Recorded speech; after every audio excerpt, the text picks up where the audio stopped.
And Crusaders jump early. Michigan with the early win, and they're going to look to push. Here we are, 1-0. And we're going to see a lot of these assisted goals this week. I think last week, the majority of the goals were assisted. Michigan loves to share the balls. It looked like the defense and the goalie almost looked like they were surprised that Bonomi took that shot.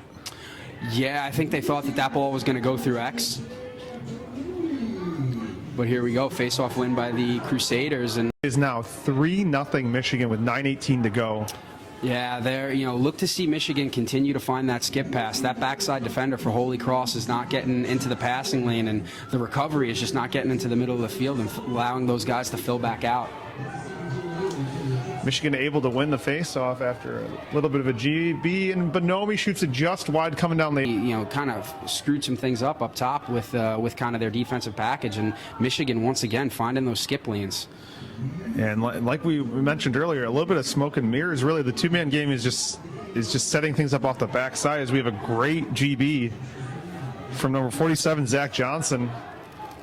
And now Michigan loses it in transition, but they're able to get it. Ryan Cohn with the ground ball. Job in the back end, getting getting more consistent play out of the goal.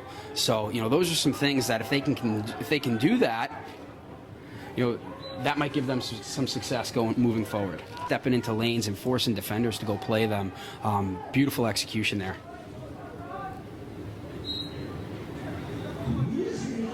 We've got Wietfeldt again on the face-off. Nice clean win. Michigan, as much as they started off competitive on the face-offs, it is now quickly becoming Michigan. Ooh.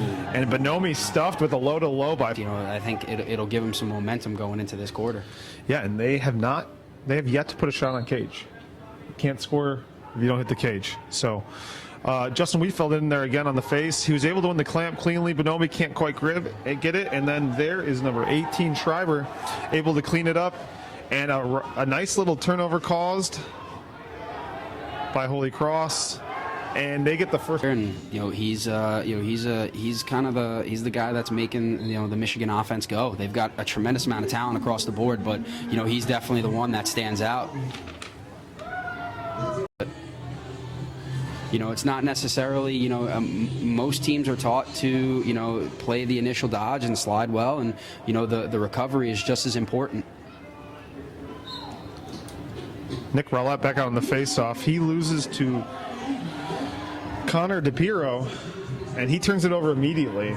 Great ride back, if you want to call it that. 8, Holy Cross 0, as Justin Wietfeldt takes the first face-off.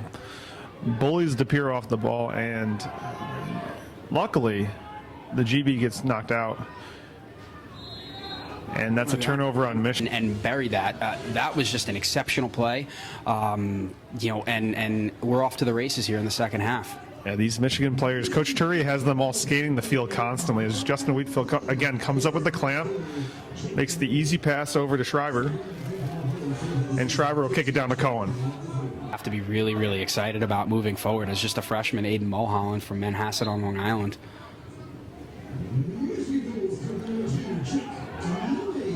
Schreiber with a great cause turnover there after Wietfeldt loses the GB battle, and Schreiber out here, absolute ground, no ugly points. They all count. They all count the same. It all goes in the stat sheet the same, my friend. They don't ask how. How many?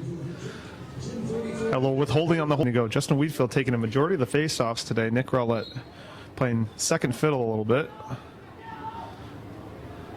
But they are very excited about what Justin Wietfeldt can do. Another great ground ball by wing and got to set his feet and let one fly. Yeah, they found that 2v1, and he had just enough room to make that shot. And he is the guy that can hit that shot. He's got 4 points on the day, bringing him to a season total of 25. Third consecutive hat trick. Is that good? I think it's good. Did he break it? I think he broke it. I don't know. I think that's pretty good. And procedure on Michigan again. Let's see if Justin Wietfeldt can win the clamp and win the GB here. So far, that seems to be the issue, is he's cleanly winning these and then just not getting possession. Nice offensive set there from the Crusaders. Really, really good finish there. Yeah, throwing a little wrinkle into the offense that proved effective as Michigan clears it back to the defensive end. 1:41 to go in the third quarter. Wietfeldt back out there for the face-off, and DePiero's giving him all he can handle. It's like, as I said before, bright spot for Holy Cross right there. At the Faceoff X, they've been battling. They've been doing some really nice.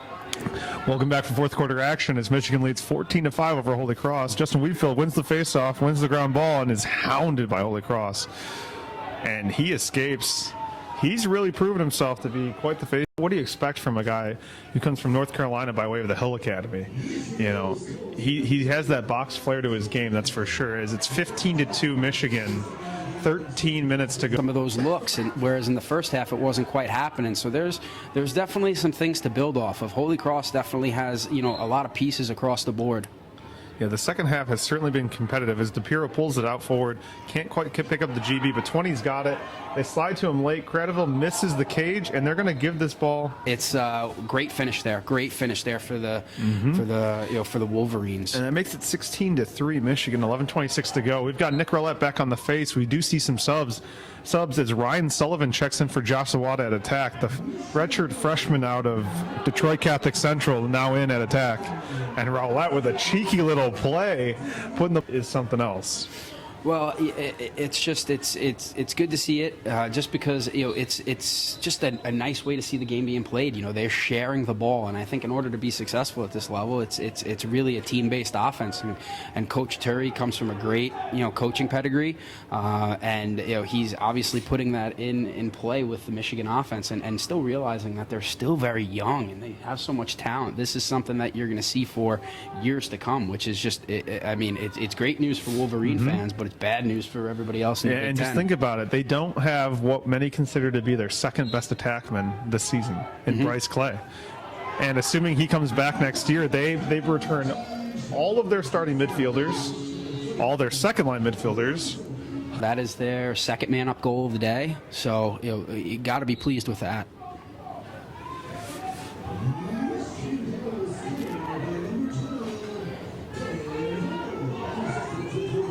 Once again, tremendous job by Holt back at it, and the coaches get a chance to take a look at the film. They're going to be pleased with the fact that they shared the ball pretty well today, and did some really nice things from a defensive standpoint. That's, to my knowledge, that's 14 assists on 20 goals. I think